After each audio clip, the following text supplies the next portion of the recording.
Merapur report Abdullah चंजो पानी खातर जहिड़ो आहे। मेरापुर सिंधु दरिया मां गैर कानूनी गैराइनी गैर शरई छह नाल कढण वारे सिंध दुश्मन फितरत दुश्मन इंसान दुश्मन मनसूबे खिलाफ मुख़्तलिफ़ सियासी समाजी मज़हबी क़ौम परस्त जमातनि जे अॻुवाणनि पारां उस्ताद गुलाम अकबर ख्वाजा मौलाना हैदर आमिर आबिद हुसैन समो कामरेड विलायत हुसैन नूनारी ऐं नदीम अहमद गोरी जी अॻुवाणी में हुसैनी मस्जिद खां लोधी चौक ताईं एहतिजाजी रैली कढी वई। सिंधु दरिया मां गैर कानूनी कैनाल कढण वारे मनसूबे खिलाफ निकतल रैली खे ख़िताब कंदे अॻवान चयो हुयो त हिक सूबे जे रेगिस्तान खे आबाद करण ख़ातिर सिंध जे वजूद ख़तरे में वधी पियो वञे। गैर कानूनी कैनाल कढण सां सिंध सूबे हिक रेगिस्तान में बदिलजी वेंदो। सिंध जो अवाम गैर कानूनी कैनालनि खिलाफ भरपूर मज़ामत कंदो। दुनिया जो कानून उन क़िस्म जी इजाज़त नथो ॾिए त कंहिं बि सरसब्ज़ इलाइक़े जो पाणी बंदि करे उन खे गैर आबाद कयो वञे।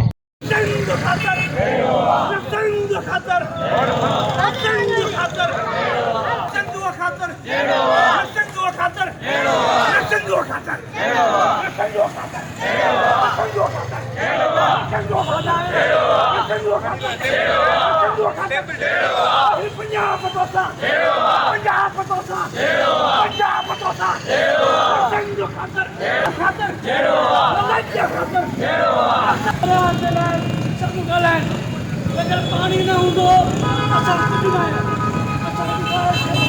असां थी वई आहे। असां सभिनी खे अपील कयूं असांजी रैली में शरीक थियो। कंहिंजे बि लाइ सभिनी जी रैली आहे।